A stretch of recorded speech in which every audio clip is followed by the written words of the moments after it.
Hello cricket station viewers எல்லாருக்கும் வணக்கம். நான் உங்க சஞ்சீவ், என் கூட ரிச்சர்ட்ஸ் இருக்காரு. ரிச்சர்ட்ஸ், இன்னைக்கு வந்து ஒரு ஒரு கான்ட்ரவர்சியான ஒரு டாபிக் தான் பேசலான் இருக்கேன் உங்ககிட்ட. என்னன்னா வந்து இந்த மாதிரி வந்து துபாயில வந்து இந்தியா வந்து எல்லா மேட்சும் விளையாடிருக்கு. லீக்கும் சரி, செமிஃபைனல் சரி, இப்போ அடுத்து ஃபைனல்ஸும் அதான் விளையாட போறாங்க. நமக்கு மட்டும் ஒரு அண்டியோ ஒரு அட்வான்டேஜ் இருக்கு. ஏன்னா வந்து நம்ம டிராவல் பண்ண தேவையில்லை, எதுவும் பண்ண தேவையில்லை, ஒரே இடத்துல உட்காந்துருக்கோம்னு பல தரப்புல வந்து பல்வேறு விதமான ஒரு விமர்சனங்களும் எழுது. நீங்க என்ன நினைக்கிறீங்க? ஓவராலாவே வந்து இவனுங்க இந்த மாதிரிதான் வந்து ஒரே இடத்துல கிரவுண்ட்ல வந்து வச்சு விளையாடுறதால அட்வான்டேஜ் இருக்குன்னு தான் ஃபீல் பண்றீங்களா, இல்ல உங்களோட கருத்து ஏதாவது மாறுபட்டு இருக்கா அதுல? ஏன்னா ஃபார்மர் பிளேயர்ஸ் வந்து எல்லாருமே குதிச்சிருக்காங்க, நிறைய விமர்சனங்கள் போயிட்டு இருக்கு. சொல்லுங்க, கேட்போம். இது வந்து எப்படின்னு கேட்டீங்கன்னா, அட்வான்டேஜ் இருக்கு. ஆனா வந்து அந்த அட்வான்டேஜ் இருக்குது அப்படிங்கறதுல இருந்தே அதை பார்க்க முடியாது. இந்த விஷயத்த ஃபர்ஸ்ட் யார் ஆரம்பிக்கிறாங்க அப்படின்னு பாத்தீங்கன்னா, இந்த சீரீஸ்லயே விளையாடாத பேட் கமின்ஸ் தான் ஆரம்பிக்கிறாரு. ஒரு ஆஸ்திரேலியன் பாட்காஸ்ட் எதுலயோ கலந்துக்கிறாரு. சோ அங்க இந்த கொஸ்டின் வைக்கப்படுறாங்க. ஆமா, இந்தியாவுக்கு வந்து அட்வான்டேஜ் இருக்கு அப்படின்னு சொல்றாரு. இப்ப என்ன ஆகுதுன்னு பாத்தீங்கன்னா, இந்த ஷெட்யூல் எடுத்துக்கிட்டீங்கன்னா ஒரு மாசத்துக்கு முன்னாடியாவது கொடுத்துருப்பாங்கல்ல சாம்பியன்ஸ் டிராபி ஷெட்யூல். இப்ப என்னன்னா, எந்த விதமான ஒரு சலசலப்பும் கிடையாது, எதுவுமே கிடையாது. இங்க இருந்து இந்தியா சாம்பியன்ஸ் டிராபிக்குள்ள வருது. பங்களாதேஷ ஃபர்ஸ்ட் அடிக்கிறாங்க, நெக்ஸ்ட் வந்து பாகிஸ்தான் அடிக்கிறாங்க. ரெண்டு டீம் அந்த இடத்துல அடிச்சதுமே 99% வந்து இவங்க செமிஃபைனலுக்கான சீட்டை வந்து சீல் பண்ணிடுறாங்க. சோ இங்க இருந்து என்ன ஆகுதுன்னு பாத்தீங்கன்னா, ஆஸ்திரேலியன் கேப்டன் பேட் கமின்ஸ் ஆரம்பிச்சு வைக்கிறாரு. அப்புறம் ஒரு மரபுப்படி ஆஸ்திரேலியன் ஆரம்பிச்சுட்டா இங்கிலாந்து அடுத்து பேசணும்ல, அதுதானே முறை. சோ அடுத்து வந்து என்ன நடக்குது அப்படின்னு பாத்தீங்கன்னா, இங்கிலாந்து ஃபார்மர் பிளேயர்ஸ் வந்து நாசர் ஹுசைன் அண்ட் மைக்கேல் ஆதர்டன் வந்து, நீங்க ஒரே கிரவுண்ட்ல விளையாடுறீங்க, உங்களுக்கு கண்டிஷன் பழகிடுது, ஒரே ஹோட்டல்ல இருக்கீங்க, நெக்ஸ்ட் வந்து உங்களுக்கு வந்து டிராவலே கிடையாது. சோ இதனால வந்து உங்களுக்கு ஹெவியான அட்வான்டேஜ் இருக்கு. ஆனா மற்ற டீம்ஸ்க்கெல்லாம் இந்த மாதிரி இல்ல அப்படின்னு பேச ஆரம்பிக்கிறாங்க. அப்புறம் ஜோஸ் பட்லர் வந்து இது சம்பந்தமா அவரும் பேசுறாரு, கொஞ்சம் அப்படியே உள்குத்தா பேசினாரு. கிளென் பிலிப்ஸ் கூட இது சம்பந்தமா லைட்டா தொட்டு, எங்களுக்கு அதை பத்தி கவலை இல்ல, ஆனா பட் வந்து அவங்களுக்கு இந்தியாவுக்கு அந்த அட்வான்டேஜ் இருக்கு அப்படின்னு தான் சொன்னாரு. இது எப்படின்னா, இந்த சீரீஸ்ல விளையாண்டவங்க, விளையாடாதவங்க, ஃபார்மர் பிளேயர்ஸ், இவங்க எல்லாருமா சேர்ந்துமே இந்த குற்றச்சாட்டை வைக்கிறாங்க. ஆனா இங்க நல்லா ஒரு விஷயம் தெரிஞ்சுக்கணும். இந்தியன் கேப்டன் இது சம்பந்தமா ஃபர்ஸ்ட் பேச வரப்ப என்ன சொல்றாரு அப்படின்னா, எங்களுக்கும் எல்லாரும் மாதிரியுமே துபாய் வந்து ஒரு காமனான இடம் தாங்க, நாங்களாம் இங்க விளையாண்டு ரொம்ப பழக்கம்லாம் எங்களுக்கு கிடையாது, நாங்க ஒரு 3 மேட்ச் விளையாண்டுருக்கோம். இந்த 3 மேட்சுமே எடுத்துக்கிட்டீங்கன்னா எப்படி இருக்கு அப்படின்னா, பிட்ச் வந்து வெவ்வேற மாதிரி தான் ரியாக்ட் பண்ணுது. சோ எங்களுக்கு இதுல எந்த அட்வான்டேஜும் இல்லைன்ட்டாரு. ஆனா ஒட்டுமொத்த மீடியாவுமே யாருக்காக வெயிட் பண்ணிட்டு இருந்தாங்கன்னா, நம்ம கம்பீர் இருக்காருல்ல, அவர் எப்ப வருவாரு. ஏன்னா எப்படியுமே அவரோட டீமை பத்தி நீங்க ஒன்னு தப்பா சொல்றீங்க, அவர் உள்ள வந்தா என்ன பேசுவாருன்னு தெரியும், எப்படி பேசுவாருன்னு. சோ ஒரு சென்சேஷனல் நியூஸுக்காக மீடியாஸ் எல்லாம் வெயிட் பண்ணிட்டு இருந்தாரு. இப்ப என்ன ஆகுதுன்னா, கம்பீர் வந்து உள்ள வராரு. வந்ததுமே ஃபர்ஸ்ட் எல்லாத்துக்கும் மாதிரி எங்களுக்கும் ஒரு பொதுவான இடம் துபாய், கடைசியா இங்க எப்ப விளையாண்டனே எங்களுக்கு எல்லாம் ஒன்றும் தெரியாதுப்பா. அதுக்கடுத்து இன்னொன்னு என்னன்னா, எங்களுக்கு இங்க எந்த அட்வான்டேஜும் கிடையாது. பிராக்டிஸ் கூட நாங்க வந்து இங்க இருக்க ஒரு ஐசிசி அகாடமியில தான் பண்றோம். அங்க இருக்கிற பிச்சர்ஸ்க்கும் இங்க இருக்கிற பிச்சர்ஸ்க்கும் ஒரு எப்படி சொல்றது, பூமிக்கும் வானத்துக்கும் இருக்கிற வித்தியாசம் இருக்குது. அடுத்து வந்து அவர் என்ன சொல்றாரு, எங்களுக்கு ஒரு அட்வான்டேஜ் கிடைக்குதுன்னு யாரெல்லாம் பேசிட்டு இருக்காங்களோ அவங்களாம் ஒரு கிரைப்பர்ஸ், அதாவது தொட்டில் குழந்தைகள், அவங்களாம் வளரணும்னு நான் ஆசைப்படுறேன் அப்படின்னு ஒரு டக் லைஃப் போட்டு போயிட்டாரு. இவர் இந்த மாதிரி பேசுனது என்ன ஆயிடுச்சுன்னா, ஒரு சவுத் ஆப்பிரிக்கா சைட்ல இருந்து பாத்தீங்கன்னா ஒரு சோசியல் மீடியா அந்த பக்கம் இருந்து ஒரு பெரிய ஒரு ஒரு டிஜிட்டல் சைட் வந்து என்ன பண்றாங்க அப்படின்னு பாத்தீங்கன்னா, நீங்க இங்க ஜெயிச்சா கூட இது வந்து ஒரு வெற்றி தான் அப்படின்னு சொல்றாங்க, இது ஒரு அர்த்தம் இல்லாத வெற்றி தான் உங்களுக்கு அப்படின்ட்டு வந்து கம்பீரோட பேச்சுக்கு வந்து அவங்க வந்து ஆப்போஸ் பண்றாங்க. இப்ப நல்லா கவனிங்க, ஒரு மாசத்துக்கு முன்னாடி ஷெட்யூல் வந்தப்ப யாருமே வாய திறக்கல. புரியுதுங்களா சஞ்சீவ் நான் சொல்றது? இது எங்க ஆரம்பிச்சது, இப்ப எங்க வந்திருக்குன்னு நான் சொல்லியிருக்கேன். ஆனா இதுக்குள்ள இருக்க ஒரு நுட்பமான விஷயம் என்னன்னா, ஒரு மாசத்துக்கு முன்னாடி சீரீஸ் ஆரம்பிக்கிறதுக்கு முன்னாடி ஷெட்யூல் வந்தப்ப யாருமே பேசல. ஏன் பேசல? நல்லா கவனிச்சு பார்த்தா, ஹோம்ல இந்தியா நியூசிலாந்துக்கு அடி வாங்குது, அவேல போய் ஆஸ்திரேலியாவுக்கு அடி வாங்குது. உடனே பிசிசிஐ என்ன பண்ணுது, டீமுக்குள்ள யூனிட்டி இல்ல, அது இல்ல, இது இல்லைன்னு சொல்லி இவங்களே ஒரு மாதிரி என்ன பண்றாங்கன்னா, நிறைய புது ரூல்ஸ் எல்லாம் கொண்டாந்து பிளேயர்ஸுக்கு வந்து அப்ளை பண்றாங்க. அப்ப இங்கே நிலைமை வந்து ரொம்ப மோசமா இருக்குது. அடுத்து துபாய் கண்டிஷனை பொறுத்த வரைக்கும் நமக்கு தெரிஞ்ச ஒரு விஷயம் தான், டியூ வரும், டாஸ் ஓரியன்டா இருக்கும், நாமளே அழுதுருக்கிறோம். புரியுதுங்களா? அப்படி இருக்கிறப்ப இவங்க எப்படி வெயிட் பண்றாங்க அப்படின்னா, அது இல்லாம அங்க வேற டயர்ட் பிச்சு. சோ வந்து பிச்சு ஸ்லோவா இருக்கும், யார் ஜெயிப்பாங்க தோப்பாங்கலாம் சொல்ல முடியாது அப்படிங்கிற மாதிரி. அப்ப இவங்க என்ன நினைக்கிறாங்க, ஒரு மெயின் பேட்ஸ்மேன்ஸ் வந்து ரோஹித் சர்மா, விராட் கோலி ஃபார்ம்ல இல்ல, யங் சைட்ல வந்து பார்த்தா கில்லுமே ரொம்ப சுமாரா இருக்கிறாரு.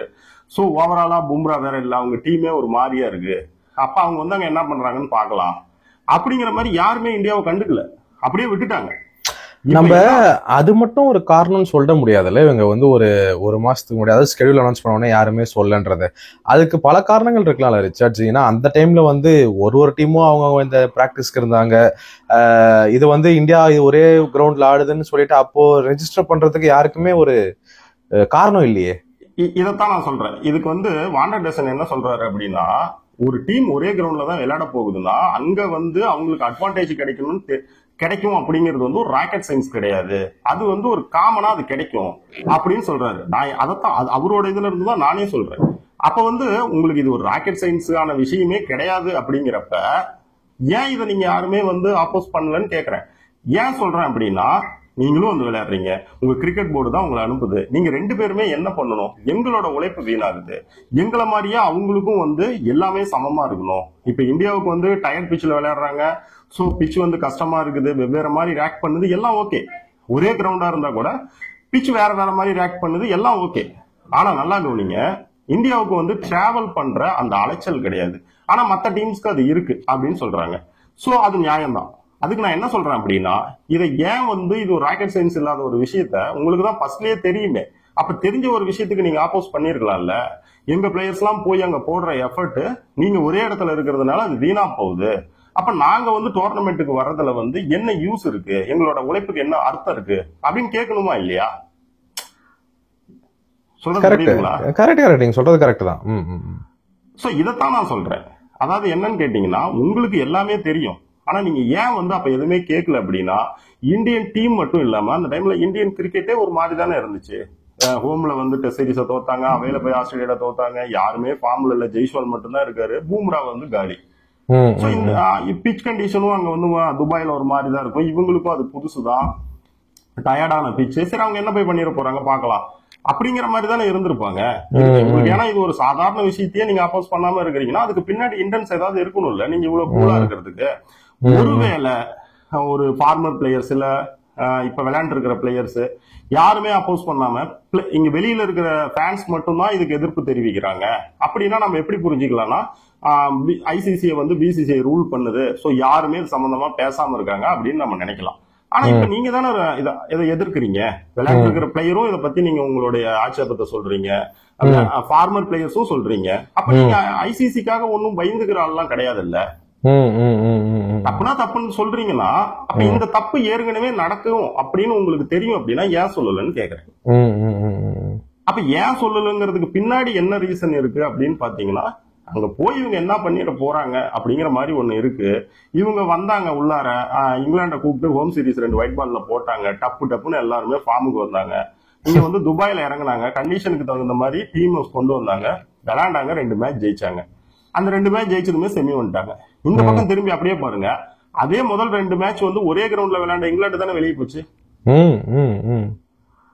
சோ நான் வந்து இந்தியன் டீமுக்கு வந்து அட்வான்டேஜ் இல்லைன்னு சொல்லவே இல்லை, ஒரு அட்வான்டேஜ் இருக்குங்க. மெயின் அட்வான்டேஜ் என்னன்னு கேட்டீங்கன்னா, அவங்களால எங்கேயும் போகாம இருக்கிறதுனால அவங்களுக்கு வந்து கொஞ்சம் இந்த பயண ரீதியான அலைச்சல்னு ஒண்ணு சொல்லுவோம்ல, அது கம்மியாகுது. மற்றபடி நீங்க ஒரு டயர்டான பிச்சில் விளையாடுறீங்க, ஸ்லோவான பிச்சில் விளையாடுறீங்கன்னா உங்களை யார் வேணாலும் போடலாம், ஏன்னா டியூ கிடையவே கிடையாது. சோ அதுக்கான சான்சஸ் எல்லாமே இருக்கு. ரெண்டாவது வந்து என்ன சொல்றாங்க, நீங்க ஒரே இடத்துல விளையாடுறப்ப 15 மெம்பர் ஸ்குவாட் எப்படி வேணாலும் எடுத்துக்கலாம். அதான் வந்து ஒரு பிளாட் பிச்சிலையும் ஒரு ஸ்லோ பிச்சிலையும் விளையாடுறதுக்கு இன்னொரு 2 டீம், மற்ற டீம்ஸ் எல்லாம் வந்து 2 பிச்சுக்கு தகுந்த மாதிரி 15 மெம்பர் ஸ்குவாடை வந்து செலக்ட் பண்ண முடியாது அப்படின்னு சொல்றாங்க. இப்போ உங்க கையில இந்தியாவோட 15 மெம்பர் ஸ்குவாட் இருக்குல்ல சஞ்சு, இந்த டீமை வச்சு பிளாட் ட்ராக்ல விளையாட முடியாதா? தாராளமா விளையாடலாம். ஸ்பின் ட்ராக்லயும் விளையாட முடியும், எல்லா ட்ராக்லயும் விளையாட முடியும், சீம் ட்ராக்லயும் விளையாட முடியும். ஆமாமா. அப்ப அந்த இவங்க மேல வைக்கிற அந்த ஒரு மெயின் குற்றச்சாட்டை இங்க உடஞ்சு போயிடுதா இல்லையா? சோ இதுதான் இதுக்குள்ள இருக்கிற விஷயம். நம்ம வந்து இந்த பயண அலைச்சல் மத்த அவங்களுக்கு இருக்கிறதுக்கு இந்தியாவுக்கு இல்லாத அட்வான்டேஜ் தான். நாம என்ன கேக்குறோம்னா, இப்ப நீங்களும் நானோ இல்ல வெளிநாட்டுல இருக்கிற ஏதோ ஒரு டீமோட ஃபேன்ஸோ பேசினா சொல்யூஷன் வந்துருமா? அப்ப பேச வேண்டிய இடத்துல இருந்தது யாரு? ஒரு கிரிக்கெட் போர்டு. அந்த கிரிக்கெட் போர்டு கூட அந்த கிரிக்கெட் போர்டுக்கு விளையாடுற பிளேயர்ஸ், அவங்க தானே இதுக்கு வந்து கரெக்டா பேசவே முடியும். அப்ப அவங்க எப்ப பேசுறாங்க அப்படின்னு பாத்தீங்கன்னா, இந்த டீம் நாசமா போகுதா நல்லா விளையாடுதான்னு பாக்குறாங்க. நாசமா போகல, நல்லா விளையாடுது, விளையாடுறதுனால அட்வைஸ் பண்றாங்க. இதுதான் இதுல இருக்கிற சிக்கல். அப்ப சொல்யூஷன் யார் மூலமா வருமோ அவங்க எந்த டைம்ல என்னத்த பேசணுமோ அப்ப பேசணும் அப்படிங்கறத நம்ம சொல்றோம். இந்தியாவுக்கு ஒரு அட்வான்டேஜ் இந்த சீரீஸ்ல இருக்கு. அந்த ஒரு அட்வான்டேஜ் எங்கேயும் வெளியே போய் விளையாடாம அந்த டிராவல் டைம் இல்லாம அலைச்சல் இல்லாம இருக்கிறது. மத்தபடி வேற அட்வான்டேஜ் எல்லாம் ஒன்னும் பெருசாலாம் சொல்லிக்க முடியாது.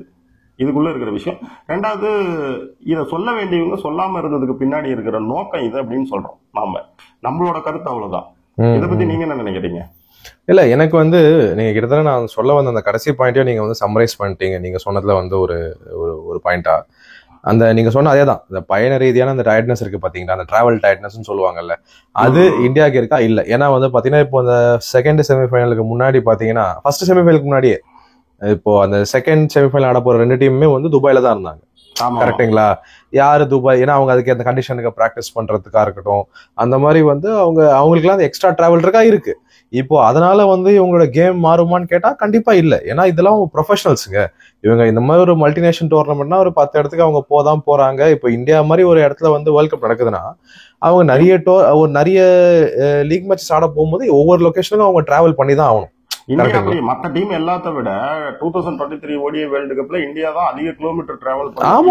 ஆமா அதுதான் சொல்ல வரேன் இப்ப நான். ஏன்னா இந்தியா ஒவ்வொரு லொகேஷன்லயும் ஆடி ஆகணும். நம்ம ஒரு ஸ்டேட் அசோசியேஷனுக்கும் நம்ம அந்த ஒரு பங்கு கொடுத்தாகணும். ஸோ ஒவ்வொரு இடத்துக்கும் இந்தியா டிராவல் பண்ணதுக்கு நமக்கு தான் நிறைய டிராவல் இருந்தது. ஆனாலும் ஃபைனல்ஸ் வரைக்கும் வந்தாங்க. அது ஃபைனல்ஸ்ல நம்ம அது பர்ஃபார்மன்ஸ் அது வேற ஒரு கதை இன்னொரு பேசுவோம் பெருசா. ஆனா இன்னைக்கு அந்த பயண ரீதியான அந்த ஒரு டயர்ட்னஸ் இருக்கான்னு கேட்டீங்கன்னா கண்டிப்பா இந்தியாவுக்கு அந்த அட்வான்டேஜ் இருக்கு. ஆனா அதனால கேம்ல ஒரு மாற்றம் இருக்கான்னு கேட்டீங்கன்னா பெருசா இல்லைன்னு தான் சொல்லுவேன். ஏன்னா இப்போ ஃபர்ஸ்ட் மேட்சே எடுத்துக்கோங்களேன், இந்தியா பங்களாதேஷ் ஆடினாங்க. 2 டீமுக்குமே அது புது கிரவுண்டு தான். சரிங்களா? அந்த ஃபர்ஸ்ட் மேட்ச் இந்தியா ஒன்னும் பெரிய அட்வான்டேஜ்ல இல்ல. கரெக்டுங்களா? இப்ப அடுத்த மேட்ச் அவங்க பாகிஸ்தானோட ஆடினாங்களா, 2வது மேட்ச். கரெக்டுங்களா? அதுல பாகிஸ்தானுக்கு இப்போ துபாயில பாகிஸ்தானுக்கு இந்தியாவோட நிறைய எக்ஸ்பீரியன்ஸ் இருக்கு. புரியுதுங்களா? சோ இந்தியாவுக்கு பெரிய ஒரு அட்வான்டேஜோட போல. நியூசிலாந்தோட கேட்டீங்கன்னா ஓகே, அதே இடத்துல இருந்தாங்க, நியூசிலாந்து டிராவல் பண்ணிட்டு வந்தாங்க, ஏதாவது சொல்லலாம். இப்போ ஃபைனல்ஸ்க்கு போனீங்கன்னா நியூசிலாந்து அதே துபாயில ஆடி இருக்காங்க இந்தியாவோட. இப்பதான் ஆடி இருக்காங்க. சோ லீக் மேட்ச்ல அவங்க ஆடினா அதே எக்ஸ்பீரியன்ஸோட தான் அவங்க உள்ள வராங்க. சோ என்னோட நடுவுல ரெஸ்டும் இருக்கு. இப்போ என்ன அதனாலதான் இவங்க இப்போ இந்த மாதிரி இவங்க ஷெட்யூல் பண்ணாலுமே செகண்ட் செமிஃபைனல் ஆட போற அந்த ஜெயிக்கிற டீம் துபாய்க்கு வரணும்ன்றதால தான் இவ்வளவு நாள் ரெஸ்ட் தள்ளி வச்சிருக்காங்க ஃபைனல்ஸ். கரெக்டுங்களா? சோ என்ன பொறுத்த வரைக்கும் கேட்டீங்கன்னா எல்லா விஷயங்களும் நீங்க கவர் பண்ணிட்டீங்க. அதே மாதிரி இந்தியாவுக்குமே பாத்தீங்கன்னா ஒரு பெரிய அட்வான்டேஜான்னு கேட்டீங்கன்னா நான் இல்லைன்னு தான் சொல்லுவேன். ஏன்னா அந்த டிராவல் அட்வான்டேஜ் கண்டிப்பா இருக்கு. அதை தாண்டி அந்த கிவன் டேல அந்த கிவன் கண்டிஷன் 2 டீமுமே சேமா தான் விளையாட போறாங்க. ஸோ எனக்கு தெரிஞ்சு இது ஒரு இவ்வளோ பெரிய பேசும் பொருளா எழுந்த விஷயம் எழுந்திருக்க கூடாது. அப்படி நீங்க சொல்ற மாதிரி இவங்க அப்போஸ் பண்ணிருக்கணும், அதை முதலே பண்ணியிருந்திருக்கணும். அதுதான் என்னோட பாயிண்டும் அதுவா தான் இருக்கு. இதுல இன்னொன்னு என்னன்னு கேட்டீங்கன்னா, பாகிஸ்தான் கூட இந்தியாவை எப்படி கூப்பிட்டாங்கன்னா, நீங்க வாங்க ஒரே கிரவுண்ட்ல விளையாடுங்கன்னு தான் பாகிஸ்தானுக்குமே கடைசியா ஒரு பேச்சுவார்த்தை போனதா தான் நம்ம எல்லாம் படிச்சோம்ல. கண்டிப்பா அதுதான் நான் அடுத்து சொல்ல வந்தேன். ஆமா, இதுல நாம தெளிவா சொல்ற ஒரு விஷயம் என்னன்னா, நாம அட்வான்டேஜ் இல்லைன்னு சொல்லவே முடியாது. ஏன்னா எல்லாரும் டிராவல் பண்றப்போ ஒரு டீம் ஒரே இடத்துல இருக்கு. சோ அவங்களுக்கு பிச் கண்டிஷன் மூலமா ஒரு அட்வான்டேஜ் கிடைக்கலன்னா கூட, ஏன்னா டயர்ட் பிச், சோ யார வேணாலும் போடலாம், டியூ இல்ல. சோ அதெல்லாம் ஓகே. ஆனா அந்த பயண அலைச்சல் அப்படிங்கிற ஒரு டிராவலிங் டயர்டுன்னு ஒண்ணு இருக்கு. அது சொல்ல முடியாது. அப்படி இருக்கிறப்ப பாத்தீங்கன்னா அந்த அட்வான்டேஜ் இந்த டீமுக்கு கிடைக்க கூடாது அப்படின்னா அதை யார் கரெக்டான டைம்ல தடுக்க முடியும்? இதுல எந்தெந்த டீம் விளையாடுறீங்களோ அந்த கிரிக்கெட் போர்ட்ஸும் அதுல விளையாடுற பிளேயர்ஸும் தானே. நீங்களும் நானுமே உட்காந்து பேசுறதுனால இது மாறாது இல்ல. கண்டிப்பா. சோ அப்ப நீங்க ஏதாவது ஒண்ணு பண்ணிருந்தீங்கன்னா, ஏதோ ஒரு மேட்சோ 2 மேட்சோ அபுதாபி அல்லது ஷார்ஜா எங்கேயாவது போட்டிருப்பாங்க. இல்ல ஏதாவது ஒரு பேச்சாவது போயிருக்கும். ஒருவேளை போடல அப்படின்னா இப்ப நாமளே என்ன சொல்லலாம், எல்லா டீமும் முன்னாடியே இதுக்கு எதிர்ப்பு தெரிவிச்சாங்கப்பா, இவங்கதான் அதை முடியாதுன்னு பண்றாங்க, இது ஏத்துக்க முடியாதுன்னு நாமளே சொல்லலாம். கண்டிப்பா கண்டிப்பா. அந்த மாதிரி எந்த ஒரு கேள்வியும் யார்ட்டுமே எழுந்துக்கலையே. கரெக்டா? ஆமா. நாம இப்ப சொல்றது என்ன அப்படின்னா ரொம்ப சிம்பிளான விஷயம். இதை தடுக்கக்கூடிய இடத்துல இருக்கிறவங்க நீங்க தான்ப்பா கேட்கணும். நீங்க ஆரம்பத்துல ஏன் கேட்கல, அதுக்கு பின்னாடி இருக்கிறவங்களோட இன்டென்ஸ் என்னவா இருக்கும்னா, இந்த டீமே சுமாரா தான் இருக்குது, எங்கெங்கயோ போய் இப்ப 2 முறை அடி வாங்கிட்டு வந்துச்சு, யாருமே ஃபார்ம்ல இல்ல, ஒரு கான்பிடன்ஸ் இல்ல, ஒரு யூனிட்டி கம்மியா இருக்குது போல. ஏன்னா யூனிட்டி கம்மியா இருக்குதுன்னு சொல்லிதான் ஒரே பஸ்ல போகணும், பிராக்டிஸ் முடிஞ்சாலும் ஒரே பஸ்ல தான் வரணும், ஒரே ஹோட்டல்ல தான் தங்கணும், மேனேஜர்ஸ் எல்லாம் உங்க கூட இருக்கக்கூடாது, பர்சனல் மேனேஜர்ஸ் எல்லாம். இப்படி இதெல்லாமே யூனிட்டிக்கான பிளான்ஸ் தானே. சோ அப்ப இந்த டீமே இந்த மாதிரி இருக்கு, அங்க போய் இவங்க துபாய் கண்டிஷன்ல புதுசு, பிச்சஸ் எல்லாம் ஸ்லோவா இருக்கும், அப்புறம் டியூ இருக்குன்னு நிறைய பேசிட்டு இருந்தாங்க. சோ இதை இவங்க என்ன பண்ணிடுவாங்க, அப்படிங்கிற மாதிரி பார்த்தாங்கன்னு தானே நம்ம நினைச்சுக்க முடியும். ஏன்னா அப்ப பேசாதவங்க 2 மேட்ச் ஜெயிச்சது ஏன் பேசணும்? அதுதான் இதுக்குள்ள இருக்கிற விஷயம். அதாவது அட்வான்டேஜ் இருக்கு அந்த, ஏன்னா அது வெளிப்படையான அட்வான்டேஜ். எல்லாரும் அங்கங்க போறாங்க, இவங்க எங்கேயும் போகல. சோ அந்த அட்வான்டேஜ் இருக்கு. அப்ப அந்த அட்வான்டேஜை வந்து நீங்க எடுத்திருக்கணும், இந்த சீரீஸ்குள்ள இருந்து எடுத்திருக்கணும், இந்தியா கிட்ட இருந்து எடுத்திருக்கணும். அப்படின்னா நீங்க என்ன செஞ்சிருக்கணும் அப்படின்னா, நீங்க முன்னாடியே ஷெட்யூல் வந்ததுமே இது சம்பந்தமா யாராவது பேசணும். சம்பந்தப்பட்டவங்க யாரும் பேசல, யாருமே ரைஸ் பண்ணல, யாருமே எந்த கேள்வியும் எழுப்பல ரிச்சர்ட்ஸ். அதனால வந்து இது வந்து எனக்கு தெரிஞ்சு பெரிய அன்டியூ அட்வான்டேஜ். இந்தியா வந்து இதனாலதான் ஜெயிக்கிறாங்கன்னு சொல்றதா ரொம்ப தப்பான விஷயம். பசங்க வந்து நல்லா பெர்ஃபார்ம் பண்ணிருக்காங்க, அதனாலதான் ஃபைனல்ஸ்க்கு வந்திருக்காங்க. அதுல எந்த ஒரு மாற்று கருத்தும் இல்ல. அதான் இன்னொரு முக்கியமா நாசர் ஹுசைன் வச்ச ஒரு மைக்கேல் ஆதர்டன் வச்ச ஒரு பெரிய ஒரு விமர்சனமே என்னன்னு பாத்தீங்கன்னா, எல்லாருமே வந்து ஒரு sprint slow track and flat ட்ராக்கு தகுந்த மாதிரி 15 மெம்பர் ஸ்குவாடை எடுத்துட்டு வரணும். ஆனா நீங்க வந்து உங்க ஸ்லோ ட்ராக் மட்டுமே ஒரு ஸ்குவாடை எடுத்துட்டு போலாம், அதான் இத்தனை ஸ்பின்னர் வச்சிருக்கீங்க அப்படின்லாம் பேசுறாங்க. ஆனா நீங்க நல்லா கவனிங்க, இப்ப 4 ஃபாஸ்ட் பவுலர் விளையாடணும்னா ஸ்குவாட்ல இருக்காங்க, 4 ஃபாஸ்ட் பவுலர் இருக்காங்க, ஹர்திக் பாண்டியாவோட இருக்காங்க. ஆமா ஆமா கண்டிப்பா. ஸ்பின்னர்ஸ் தான் விளையாடணும்னா இருக்காங்க, ஸ்பின்னர்ஸும் இருக்காங்க. சோ இந்த டீமை வச்சு நீங்க எந்த ட்ராக்ல வேணாலும் விளையாடலாம். கடைசியா அவர் என்ன சொல்றாரு, கம்பீர் வந்து என்ன சொல்றாரு அப்படின்னா, நாங்க இதனால எங்களுக்கு எந்த பெனிஃபிட்டும் இல்ல, நாங்க இதே வந்து பாகிஸ்தான்ல போய் விளையாண்டுருந்தாலுமே நாங்க செகண்ட் ஸ்பின்னர், அதாவது குல்தீப்போட வருண் சக்கரவர்த்தி நாங்க விளையாடுவோம். ஏன் விளையாடுவோம்னா சீரீஸ் நடக்கிறது சப்கான்டினென்ட்ல. கண்டிப்பா. அப்ப சப்கான்டினென்ட்ல 2 மெயின் ஸ்பின்னர் வச்சு விளையாடக்கூடாதுன்னு கிடையாது இல்ல. கண்டிப்பா இல்ல. சரி, நான் இன்னொரு விஷயம் ஸ்டாப் பண்றேன் உங்களை. எங்க இப்போ நீங்க மைக்கேல் ஆதர்டன், நாசர் ஹுசைன் எல்லாம் சொன்னீங்க, மைக்கேல் வானோன்னு சொல்லியா ஏதாவது சொல்லுவாப்லையே பதில் சொல்றோம் பேசிருப்பாரு, நான் என் கண்ணுல பல்ல அப்படின்னு ஏதோ சொன்னார் நினைக்கிறேங்க, நானும் சரியா பாக்கல ட்விட்டர்ல. சரி மேல சொல்லுங்க. அவரு வாய் வந்து பிசிசிஐ இந்தியாங்கிறப்ப அதை கட்டுப்படுத்தவே முடியாது. ஆனா பட் வந்து நான் இன்னும் பாக்கல அவரு என்ன. சரி சரி சரி மேல சொல்லுங்க. அதான் ஷோவோட எண்டுக்கு வந்துட்டோம். நாம என்ன சொல்றோம் அப்படின்னா, அட்வான்டேஜ் இருக்கு. அது வந்து ஒரு டிராவல் டயர்டு அப்படிங்கிற ஒரு அட்வான்டேஜ் இந்தியாவுக்கு இருக்கு கண்டிப்பா. ஆனா வந்து இது ஆப்போஸ் பண்றவங்க அப்பயே பண்ணிருக்கணும். பண்ணாம இருந்ததுக்கு பின்னாடி நோக்கம் என்னன்னா, இப்படி ஒரு டீம் போய் என்ன பண்ணிடுறாங்கன்னு பாக்கலாம் அப்படிங்கிற மாதிரி இருந்தாங்க. அப்படிதான் நம்ம நினைக்க முடியும். ஜெயிக்கவும் அவங்க வந்து இப்ப பேசிட்டு இருக்காங்க. இப்ப பேசுறதுனால என்ன யூஸ்? கண்டிப்பா கரெக்டா தான். தடுக்கக்கூடிய இடத்துல வந்து இன்னைக்கு இந்த டிவி இந்த நம்ம இதுல பேசிட்டு இருக்க நம்ம 2 பேரால முடிய போகுதா, இல்ல வெளியே உட்காந்து சோசியல் மீடியாவில வந்து ஆதரவு எதிர்ப்பு தெரிவிச்சிட்டு இருக்கிற ஃபேன்ஸால முடிய போகுதா? முடியாது.